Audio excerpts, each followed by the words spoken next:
सत्संग में आने से जन्मों जन्मों के पाप कट जाते हैं।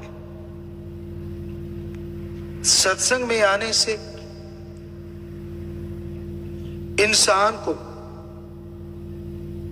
खुद का मूल्यांकन करने का तरीका मिल जाता है। मैं कैसा हूं, मैं क्या करता हूं, क्या गलत है, क्या सही है, क्या करना चाहिए और क्या नहीं करना चाहिए। और कोई कह दे तो इंसान बुरा मान जाता है कि मुझे बुरा कहा तो कहा क्यों, मुझे रोका तो रोका क्यों। लेकिन जब संत सत्संग सुनाते हैं, सच्ची बात बताते हैं, तब इंसान को पता चलता है कि मेरे में ये कमियां और ये अच्छाइयां हैं। क्योंकि संत किसी का नाम लेके नहीं कहते, वो सांझी बात कहते हैं। पता सबको चलता है कि मेरे में ये कमियां हैं, मेरे में ये कमियां हैं। कोई मान के उनको दूर कर लेता है और कोई ढीठ बेशर्म बन के फिर से वही काम करता रहता है। फर्क क्या होता है फिर? एक बंदा वचन सुन के अपनी कमियां दूर कर लेता है तो मालिक के प्यार से अंदर बाहर से माला माल हो जाता है। उसका मन उसे कभी भी तंग नहीं करता। किसी गम चिंता में वो डरता नहीं, थकता नहीं, ऊबता नहीं। जिंदगी नीरस नहीं होती। कहने का मतलब एक दूसरा होता है, सुनता है, हाँ जी करता है, लेकिन सिर्फ जी हजूरिया, सुना समझा मानने के नाम पे फिर वहीं का वहीं। ऐसे इंसान का मन बार बार हावी होता रहता है। परेशानियां, टेंशन उसकी बनी रहती है। बेवजह, बिना वजह वो दुखी परेशान होता रहता है।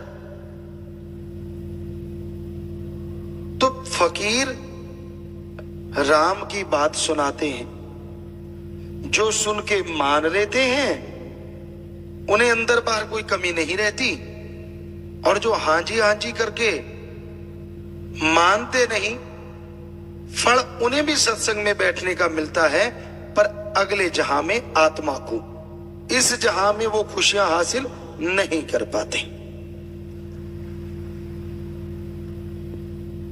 तो सत्संग में संत ऐसे कौन से वचन कहते हैं जो मानने चाहिए? आप रूटीन बनाओ। आप रोजाना क्या क्या करते हो, क्या क्या करना चाहिए। रोजाना अगर रोजाना आप ऐसा करते रहोगे और उस रूटीन में, दिनचर्या में राम का नाम शामिल जरूर कर लो। 5 मिनट, 7 मिनट, 10-15 मिनट, आधा घंटा, बाकी टाइम जितना ज्यादा देना वो आपकी इच्छा। तो आप वो टाइम निश्चित कर लो। खुला टाइम रखने से राम का नाम नहीं जपा जाता। जिस टाइम राम नाम जपना होगा, 1000 कार्य और आ जाएंगे। अगर फिक्स है कि हाँ भाई सुबह 5 से लेके 10-15 मिनट, आधा घंटा मैं जाप करूंगा, तो नेचुरली आप जाप भी कर पाएंगे और राम नाम का फायदा भी उठा सकेंगे।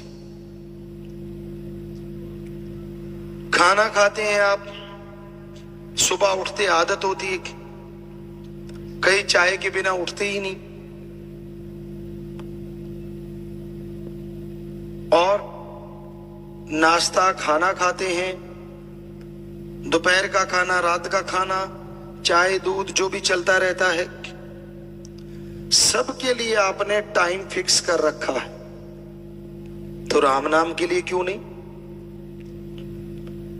तो ईश्वर की भक्ति के लिए टाइम देना बहुत जरूरी है। शाम का समय भी फिक्स करो। अगर आप ज्यादा बिजी हैं तो सोने से 10 मिनट पहले जाप कर लो, आधा घंटा पहले जाप कर लो। और अगर आप खाली हैं, ठीक है, तो टाइम एक फिक्स कर लो कि भी हाँ 8 बजे, 9 बजे, 10 बजे, जो भी आपको ठीक लगता। तो टाइम फिक्स करने से आदत बन जाएगी राम नाम की, क्योंकि अल्लाह वाहिगुरु राम का नाम जपना ही मुश्किल है, बाकी हर चीज की आदत बन जाती। आप बैठे बैठे चुगली करते हैं, निंदा करते हैं, दूसरों की बुराइयां गाते हैं, उसके लिए कभी ट्रेनिंग लिए? जी नहीं, क्योंकि ये काल की नगरी है और काल का साजो सामान लेने के लिए ट्रेनिंग की जरूरत नहीं है। गुस्सा, क्या कोई ऐसा स्कूल है यहां यह सिखाया जाता हो कि गालियां कैसे देनी है, थप्पड़ कैसे मारना है? नहीं है ना, पर आप सब ट्रेंड है। जिसको ना छेड़ो तो ही अच्छा। इसी बात पे एक बात याद आ गई।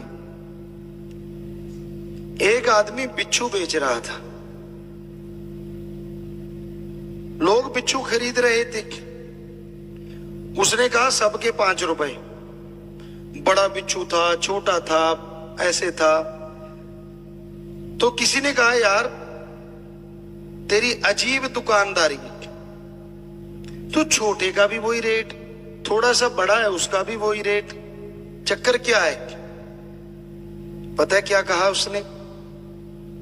हाथ लगा के देखो, डंक एक जैसा मारते। तो आज किसी को छेड़ के देख लो। गर्मी का मौका है, वैसे तो ना ही छेड़ो तो अच्छे रहोगे। ये तो सर्दी में उबलते रहते हैं, गर्मी में तो उबले ही पड़े हैं, क्योंकि वैसे टेम्परेचर हाई होता है। किसी को छेड़ लो, यूं लगता है जैसे नंगी तारों के हाथ लगा दिया हो। तो इसके लिए कोई स्कूल नहीं, कोई कॉलेज नहीं, सब ट्रेंड है। अब फिर है मोह ममता। अब बच्चा होने वाला है, मां को कोई ट्रेनिंग थोड़े ना देता है कि बच्चे से मोह कैसे आएगा। ये नेचुरल है। बच्चा गर्भ में आया, पेट में आया, तो मां की तारें जुड़ती चली जाती हैं, एहसास होने लगता है अंदर से, भावनाएं पैदा हो जाती हैं। और जैसे बच्चा बाहर आता है तो मोह ममता पूरी तरह से छा जाती है। फिर बाप दादा परदादा सब। तो क्या ट्रेनिंग स्कूल है कोई मोह ममता का? नहीं है। लोभ लालच, इसके ट्रेनिंग स्कूल हैं कहीं कहीं कि लोगों की जेब कैसे काटनी है पता भी ना चले। बिजनेस के तरीके सिखाए जाते हैं, लेकिन लोभ लालच का कोई स्कूल नहीं है। ये अपने आप पैदा होता है, और जब ये पैदा हो जाता है तो बेटा बाप को मार सकता है, भाई भाई को मार सकता है, क्योंकि लोभ लालच के कारण आपने सुना होगा जगह जगह कत्लो गारत मच जाती है। एक ही खून होता है, सगे भाई होते हैं, 2 सगी बहनें होती हैं, लेकिन उनमें दरार आती है ज्यादातर लोभ लालच के कारण।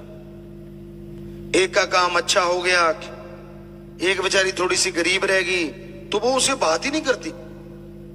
बात करेगी तो यूं जैसे नौकर हो। हमने ऐसा सुना नहीं, देखा भी है। आप में से कोई ना कोई बैठा होगा यहां, बुरा ना मानना, उसको लगता है मेरा स्टैंडर्ड अप है, जितना मैं हूं वैसा कोई भी नहीं। वो अपने बहनों को, अपने भाइयों को बिल्कुल नौकरों की तरह सब। तो ये बिल्कुल गलत है। ये है लोभ, लालच और अहंकार। अहंकार का भी कोई स्कूल नहीं। बिना वजह अहंकार करते रहेंगे।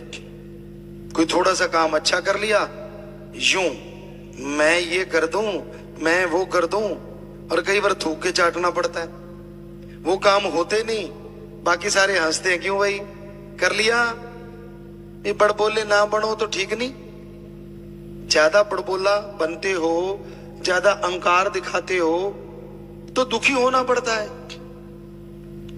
ईगो और अणख गैरत दो अलग चीजें। गैरत होती है बंदा एक बार पर्ण कर ले, जान जाए तो जाए, पर वो पर्ण ना कभी जाएगी। ये है हमारी संस्कृति। पीर फकीर के सामने अगर पर्ण कर ले तो फिर तो बदलने का कोई मतलब ही नहीं है। यहां मैं ये कर्म नहीं करूंगा तो नहीं करेगा, बस भूल जाओ कि वो कर्म है भी। जो ऐसा करते हैं वो ही इस जहान में, अगले जहान में रूहानियत की बहुत ऊंची पदवी को हासिल करते हैं। यानी यहां तमाम खुशियां मिलती हैं, बेगम रहते हैं, खुश रहते हैं, और अगले जहान में भी माला माल रहते हैं। अहंकार को मार है। जो कोई अहंकार करता है उसे मार पड़ती है। कभी भी आप देख लो, पानी जो होता है वो टीलों के ऊपर नहीं बल्कि नीची जगह आके इकट्ठा होता है। पहाड़ों की चोटी पे नहीं रुकता, नीचे बनी झील पे भर जाता है।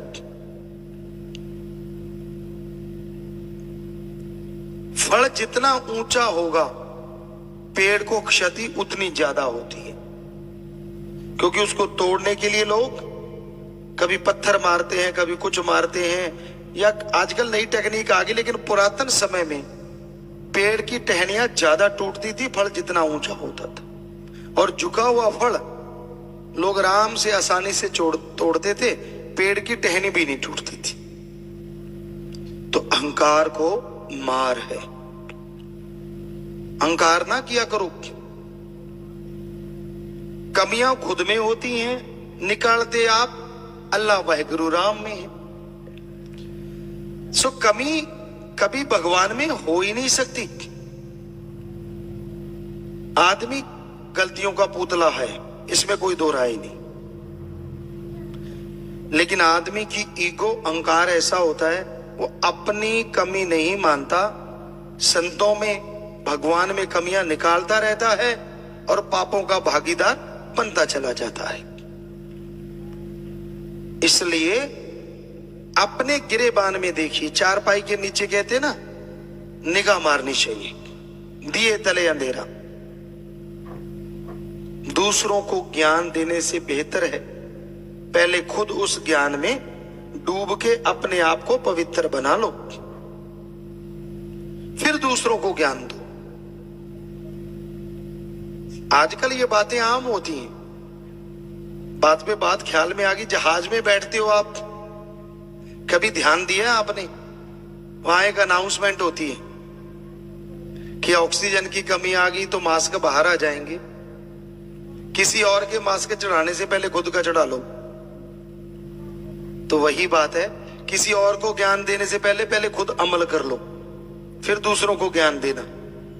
अगर खुद अमल नहीं करते, अगर खुद आप ज्ञानवान नहीं बनते, तो दूसरों का ज्ञान देने का कोई फायदा नहीं होता, क्योंकि जब वो आप में वो कमियां देखेगा तो वो भी बदल जाएगा।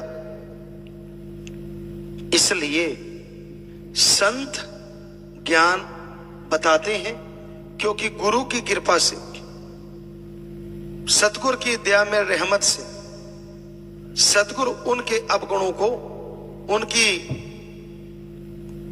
बुराइयों को 100% साफ कर देता है और फिर वो ज्ञान देते हैं, भक्ति करते हैं, तो जो भी कोई उनकी बात मानता है उसके अंदर बाहर माला माल होता चला जाता है। यह कलयुग का समय और इसमें राम नाम में बैठना बहुत ही मुश्किल है। सतयुग ऐसा समय होता था, लोग सैकड़ों साल मालिक की याद में बैठे रहते थे, लगे रहते। लेकिन इस कलयुग में थोड़ा सा समय भी राम नाम में लगाना पड़ जाए तो इंसान को यूं लगता है जैसे उसने काफी बोझ उठा रखा हो। चुगली करनी हो, निंदा करनी हो, किसी की बुराइयां गानी हो, धड़ल्ले से लोग गाते हैं। और आजकल तो ये बात फेमस ही हो गई है, गपशप मारते आओ बैठते, शरेआम कह के गप मारते, शरेआम समय को बर्बाद करते हैं और उस समय का कोई फायदा नहीं होता, ना तो गुजरती जिंदगी में और ना ही आत्मिक कोई असर होता है। इंसान को टेंशन है, परेशानी है, नेगेटिविटी है, हमेशा गलत सोच, बुरी सोच इंसान के अंदर चलती रहती है। और इसलिए लोग कहते चलो गपशप मारते हैं कि शायद ऐसा करने से टेंशन फ्री हो जाए, ऐसा करने से जो बोझ है वो कम हो जाए। जी नहीं, ऐसा करने से बोझ और बढ़ता है। ये टेंशन, ये परेशानियां, ये समस्याएं अगर जड़ से खत्म करना चाहते हो तो थोड़ा समय राम नाम में दो।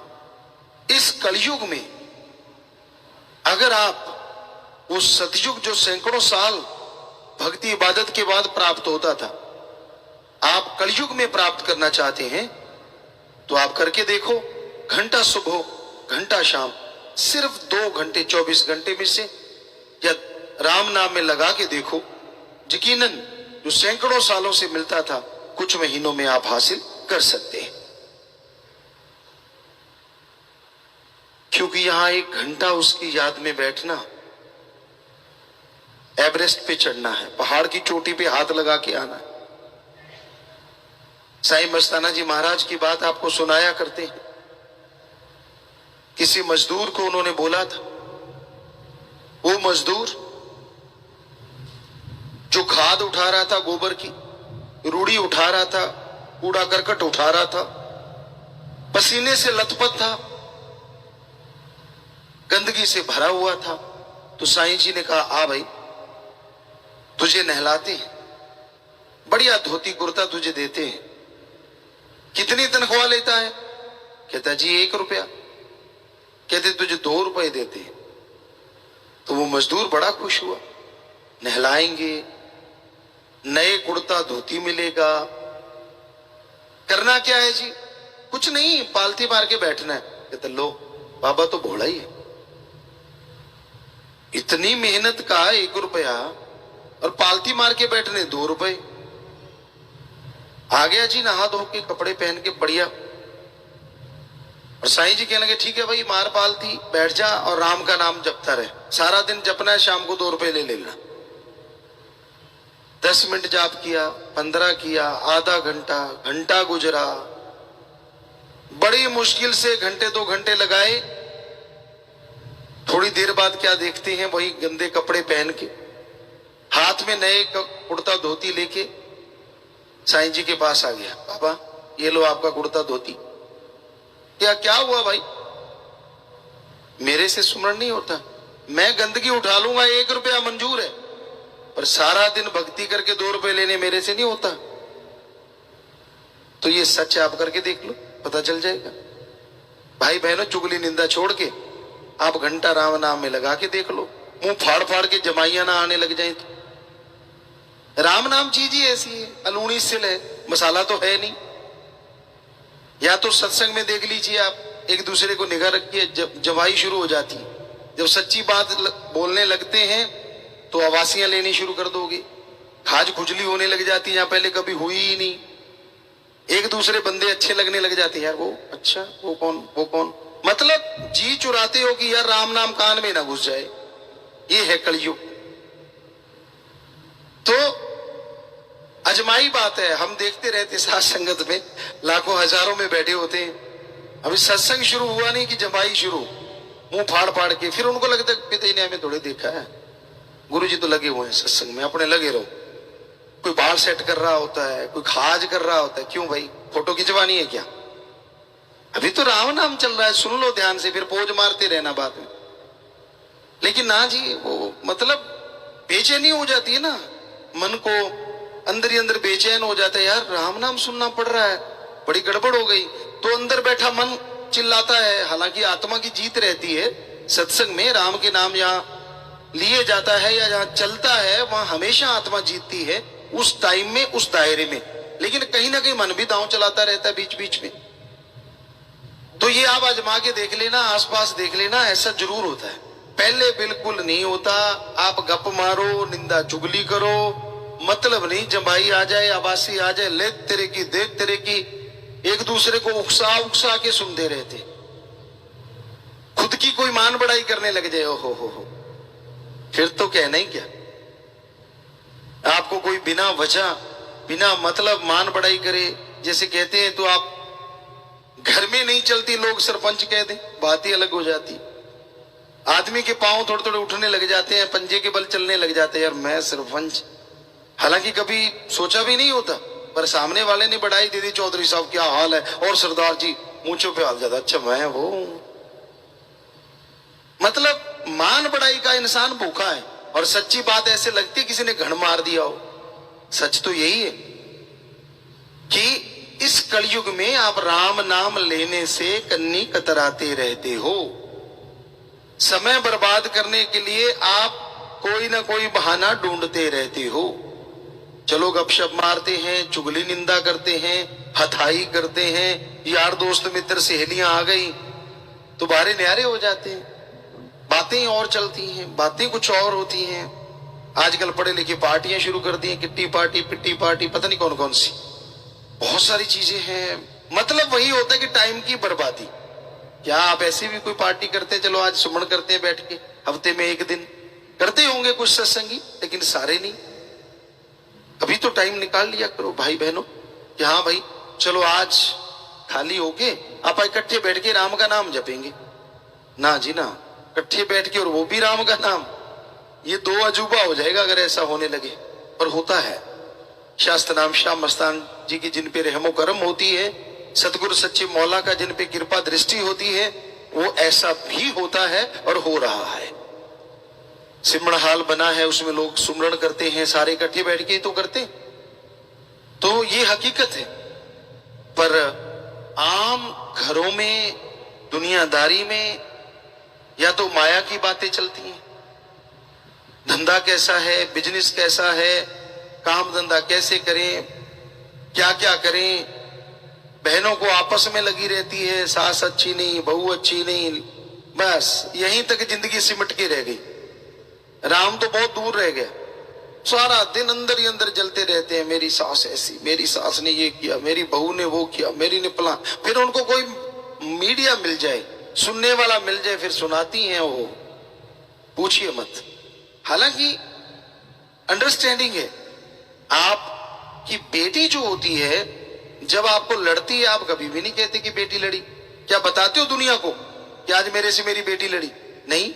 और बहू 100 से 1% भी बोल दे तो सब जगह गुनगुनाते फिरते हो कि मेरे को ये बोला, क्यों भाई, वो भी तो बेटी है। और बेटियां पता नहीं क्यों ऐसा करती हैं, बहू को जरा सा सासू ने कुछ कह दिया सब जगह शोर मचाती है। क्या मां नहीं लड़ती थी, क्या मां नहीं डांटती थी? तो अगर सासू ने डांट दिया, वो भी तो मां है। क्यों नहीं सोचते आप ये चीजें? पर वो आपके दिल में ज्यादा लगती है क्योंकि वो आपका खून नहीं है। तो यही गलत है। हमारे जिन्होंने रिश्ते बनाए थे संत पीर फकीरों ने, उसमें ये साफ समझाया था कि एक दूसरे की सत्कार करना सीखो, इज्जत करना सीखो, तो आपको इज्जत जरूर मिलेगी। पर यह भी है कि जो उम्र के पक्के होते हैं, कई उनकी आदतें होती हैं जो बचपन से लेके पक जाती हैं, पर छोटी उम्र वाला जो होता है उसकी आदत अभी ताजी ताजी होती है, तो उसको चाहिए कि थोड़ा सा वो उस तरह से ढल जाए, और बड़ों को तो ढलना ही चाहिए। तो ये राम नाम से ही पता चलता है। दुनिया में ऐसा कुछ नहीं होता। लोग तो लड़ना सिखाते हैं। गांव में आम कहावत होती थी कि ये दाल लेने नहीं आई, ये झगड़ा करवाने आई। एक दूसरे के घर सब्जी लेने जाते हैं, गांव में आम बात है। सब्जी की कटोरी हाथ में होती, 15 चुगलियां करके फिर चले जाते हैं।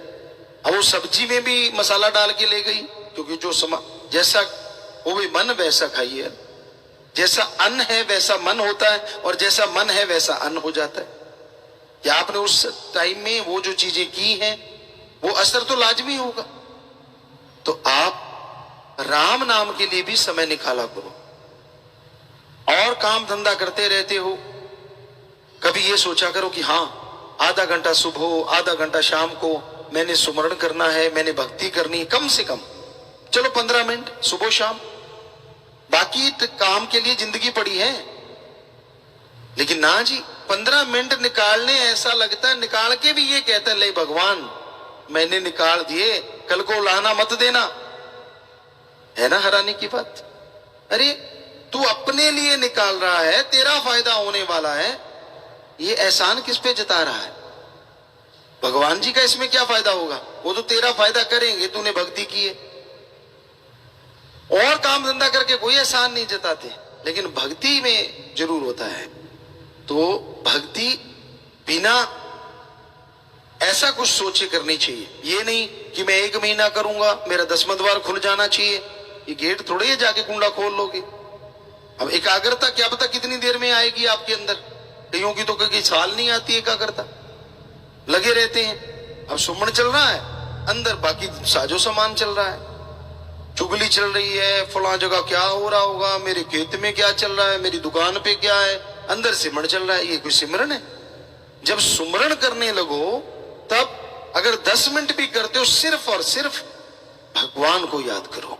चाहे 10 मिनट ही करो, लेकिन उस टाइम में दूसरा ख्याल ना आए, तो वो भक्ति घंटों की भक्ति से हजारों गुना अच्छी है, वो 10 मिनट की भक्ति। तो भक्ति के समय सिर्फ और सिर्फ भक्ति किया करो, बाकी बातें नहीं होनी चाहिए। मालिक से प्रार्थना किया करो, हे प्रभु, हे राम, हे सतगुरु मौला, मेरा ध्यान आपकी याद में जुड़े, मुझे इतनी शक्ति देना कि मैं आपकी भक्ति करके दया में रहमत हासिल कर सकूं। और कितना आसान तरीका दिया हमें साईं मस्ताना जी दाता रहबर ने, शास्त्र नाम शाह मस्तान जी ने। ये सच्चा सौदा बनाया, उसी का ये महीना चल रहा है।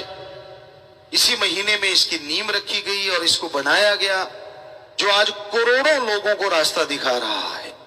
ये उन्हीं का रहमो करम है। उन्होंने रहमो करम किया, ये रास्ता बनाया, तो आज कितने लोग सुखी हैं, कितनी बुराइयां छोड़ के राम नाम में लगे हुए हैं, और घर स्वर्ग जन्नत जैसे बने हुए हैं। तो सतगुरु मौला को अगर आप तोहफा देना चाहो, उसके वचन सुनो, वचन सुन के अमल किया करो। यकीनन ये वो तोहफा है जो आपकी जिंदगी संवार देगा और आपको मालिक के नजदीक ला खड़ा करेगा। जिंदगी के नजारे अगर आप लूटना चाहते हैं तो बहुत जरूरी है अपने अंदर की ईगो, अहंकार को त्याग दो। जब तक आपके अंदर अहंकार रहेगा, तब तक परमपिता परमात्मा अंदर होते हुए भी नजर नहीं आएगा। आज संसार में एक चीज कॉमन नजर आती है, वो है डबल फेस।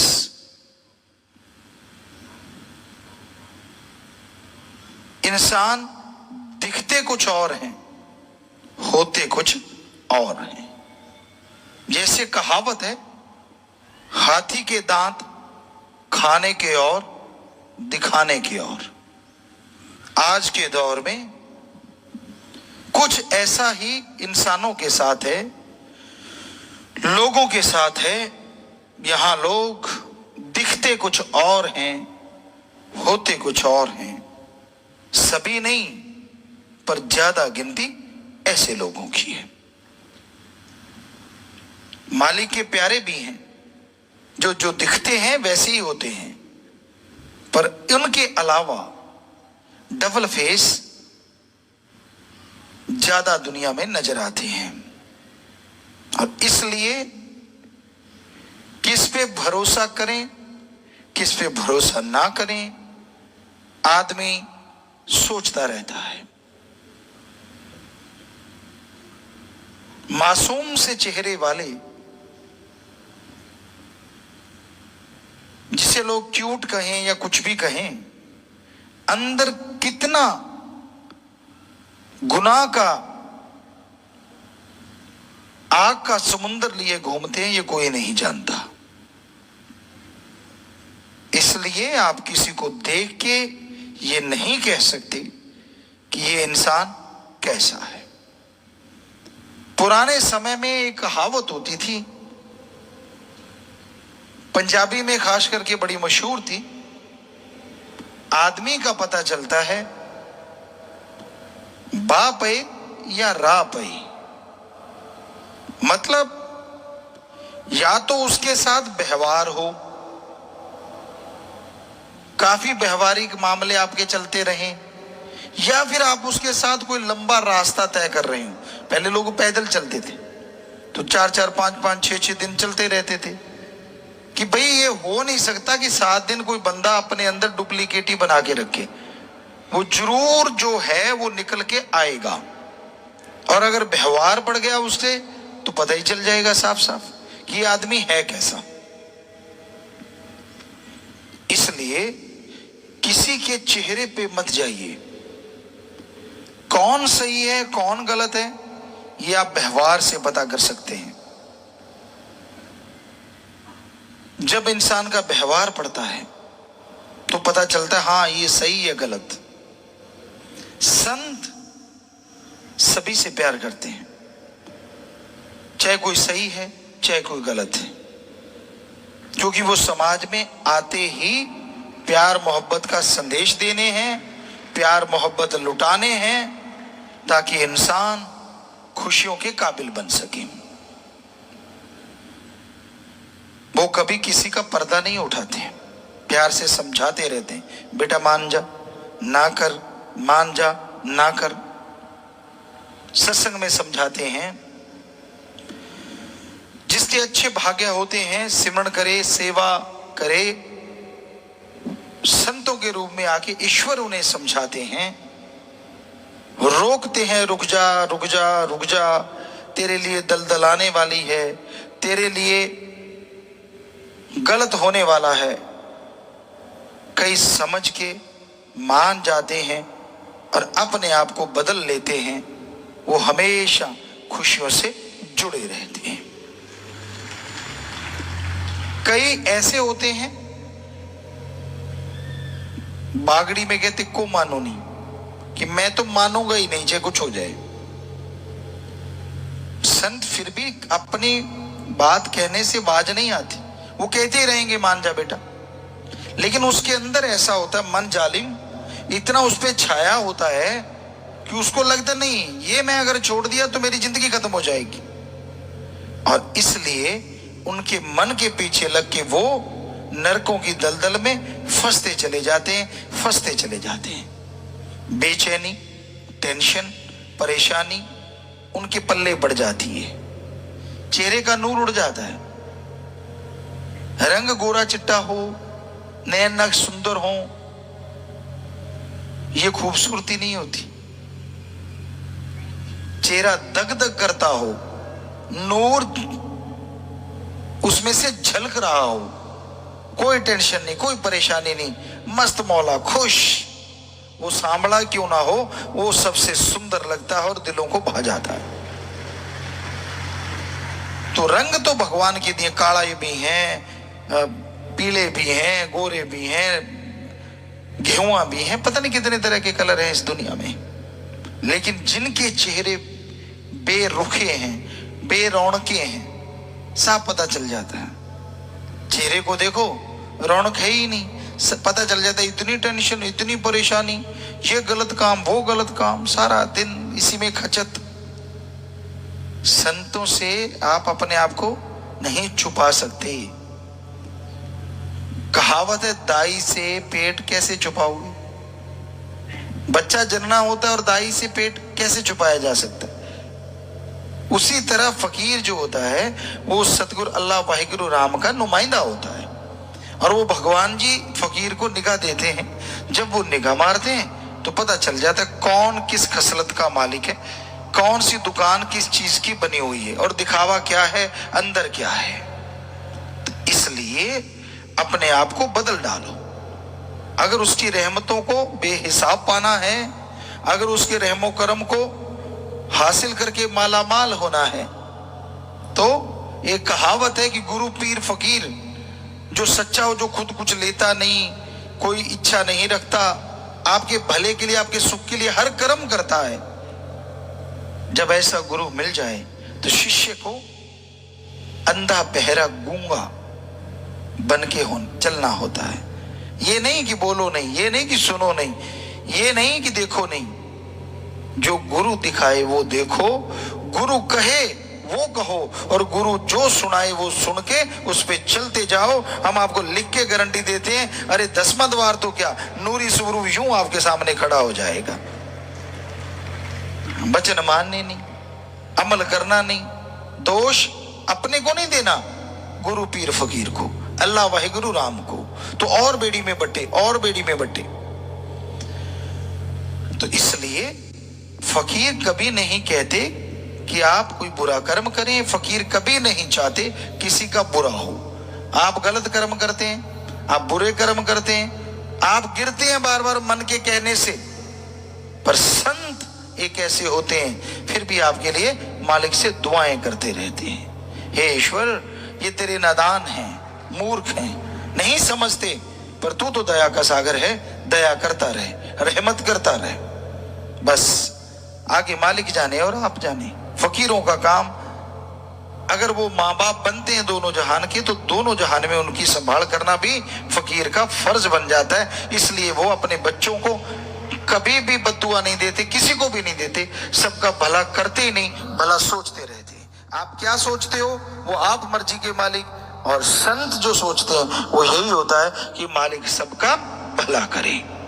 गलत कर्म करने से आपको रोके, बुरे विचारों से आपके दिलो दिमाग को साफ करे, आपको हिम्मत दे, ताकि आप नेकी पे, भलाई पे चलते हुए तमाम खुशियां हासिल करें जिसके आप हकदार हैं, और वो खुशियां भी आपको मिलें जिसकी अभी आप हकदार नहीं पर बन सकते हैं। हर इंसान सुखी रह सकता है अगर उसके अंदर आत्मविश्वास, विल पावर हो। आत्मविश्वास किसी मेडिकल स्टोर से नहीं मिलता। आत्मविश्वास एलोपैथी, आयुर्वेदा, नेचुरोपैथी, किसी के पास आत्मबल का टॉनिक नहीं है।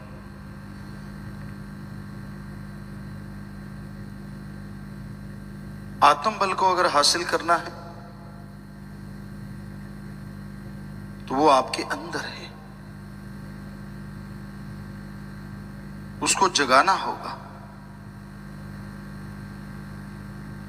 जैसे सरसों तिलों के दानों में तेल है, उसको लेने के लिए एक मेथड है।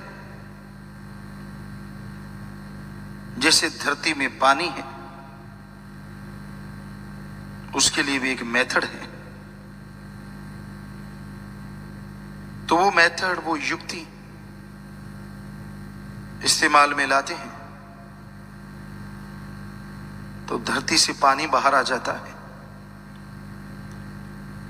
सरसों तिलों के दानों से तेल बाहर आ जाता है।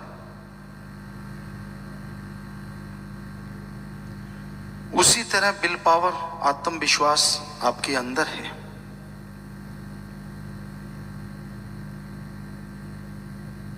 वो रहस्य जानने के लिए, उस विल पावर को बढ़ाने के लिए एक मेथड है, एक युक्ति है, जिसको गुरु मंत्र, कलमा, ये मेथड ऑफ मेडिटेशन कहते हैं।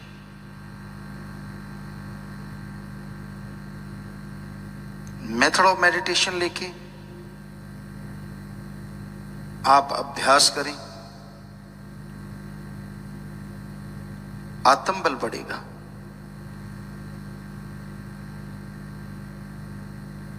जिससे हर तरह की चिंता, टेंशन, परेशानी, दुख, बीमारियां हटती जाएंगी। आप टेंशन फ्री हो जाएंगे। आपके आत्मा में असीम शांति आएगी। और जब अंदर शांति होती है, आदमी जिस तरफ भी देखता है बाहर ही बाहर नजर आती है। जब अंदर कमी हो, अंदर दुख दर्द हो, चाहे मौसम बहार हो, तो भी पतझड़ नजर आता है।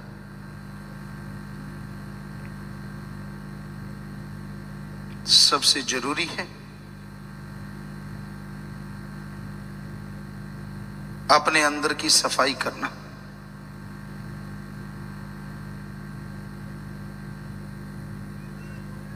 बाहर आप सफाई करते हैं, नहाते हैं, अच्छे कपड़े पहनते हैं, पर दिलो दिमाग की सफाई किसी दवा से, टॉनिक से नहीं, बल्कि मेथड ऑफ मेडिटेशन से की जा सकती है। अपने अंदर विचारों का शुद्धिकरण कीजिए, सुमरन कीजिए। 24 घंटे में से आधा घंटा सुबह, आधा घंटा शाम मालिक की याद में लगाइए।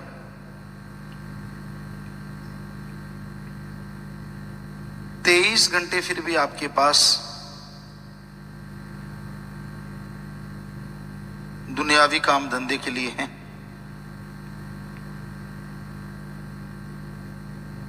पर वो आधा घंटा सुबह शाम लगाया गया पूरे दिन के लिए खुशियां लेके आएगा।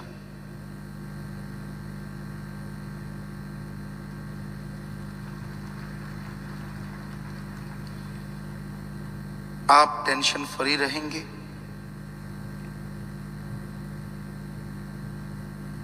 बिल्कुल शांत रहेंगे, सहन शक्ति बढ़ेगी, बात बात पे तुनक मिजाज यानी गुस्सा नहीं आएगा।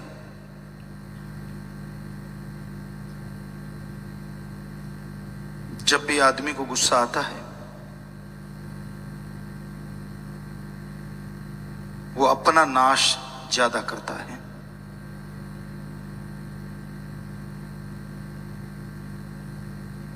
दूसरों को बुरा बोलता है, दुश्मन बना लेता है।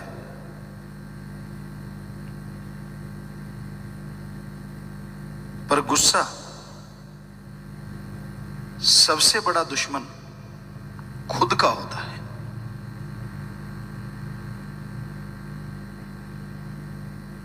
ब्लड प्रेशर हाई हो जाता है,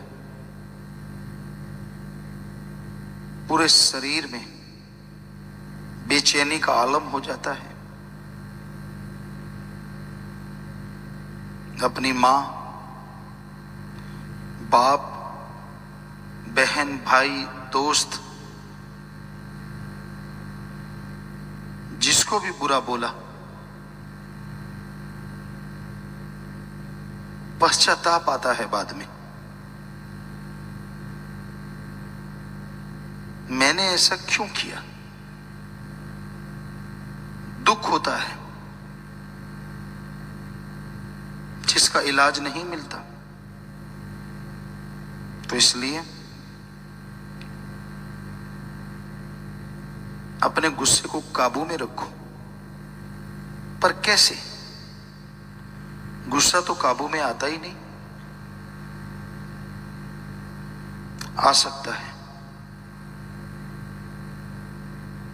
विल पावर बढ़ने से,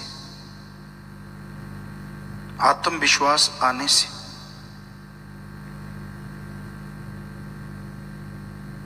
आप सुबह शाम आधा घंटा नहीं दे सकते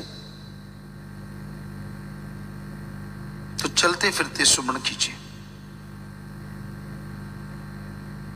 आप कहीं घूम रहे हैं, वॉकिंग कर रहे हैं,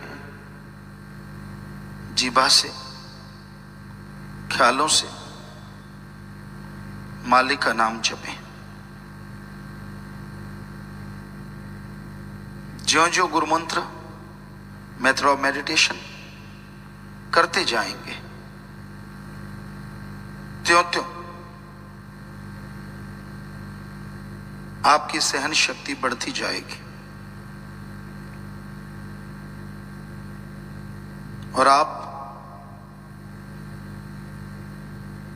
अपने आप पे काबू पाना सीख लेंगे।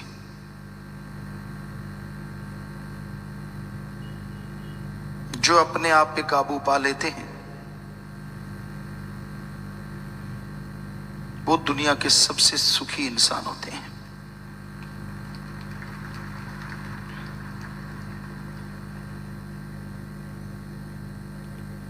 आदमी अपनी वजह से ही परेशान होता है। आदमी का जो फोरहेड है, चेहरा है, माथा है, ये साइन बोर्ड है। दुकानों में जाएं, मॉल में जाएं, दुकान के बाहर साइन बोर्ड होता है, इसमें ये सामान है। उसी तरह हर इंसान का माथा साइन बोर्ड होता है। संत पीर फकीर पढ़ते हैं कि इस दुकान के अंदर क्या सामान है। कि आप किस सोचों के स्वामी हैं? आप अति कामी हैं, क्रोधी हैं, लोभी लालची हैं, आप दिखते कुछ और हैं, करते कुछ और हैं। ये वाली चीज मोस्टली होती है, ज्यादातर होती है। जो दिखता है वो आप करते नहीं, और जो करते हैं वो दिखते नहीं। छुपाता है हर इंसान। कोई कोई होगा जो ऐसा नहीं है। बात सच्ची है, कड़वी भी लगेंगी।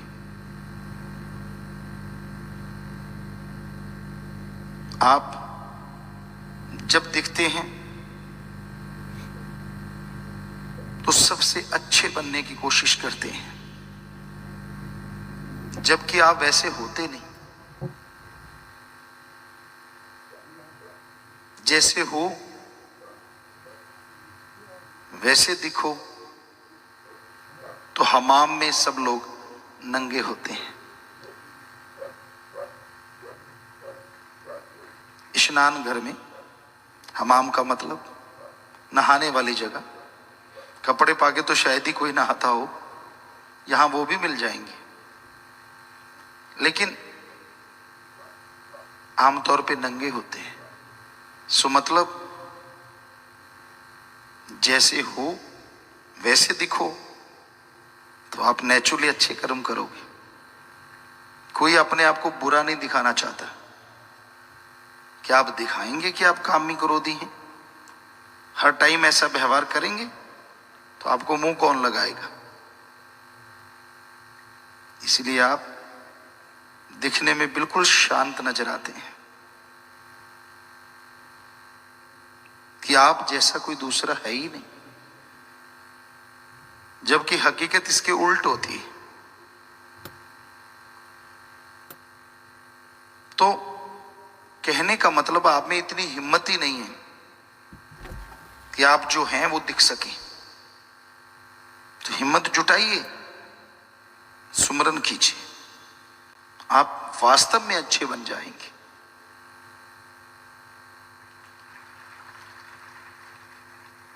और जो अच्छे होते हैं उनको कुछ दिखाने की जरूरत नहीं पड़ती, वो अच्छे होते हैं, दिखते भी अच्छे हैं।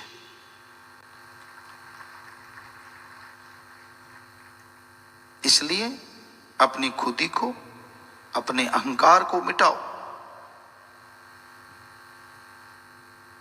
हर टाइम खुदी, हर टाइम ईगो में डूबे रहते हैं। मैं कुछ हूं, मान रखो, गुमान नहीं। कॉन्फिडेंस रखो, ओवर कॉन्फिडेंस नहीं। तो ऐसा अगर आप कर पाओ, दुनिया के सबसे सुखी हो जाओगे। गम, दुख, चिंता यानी टेंशन फ्री हो जाओगे और परमानंद की प्राप्ति आपको जरूर होगी।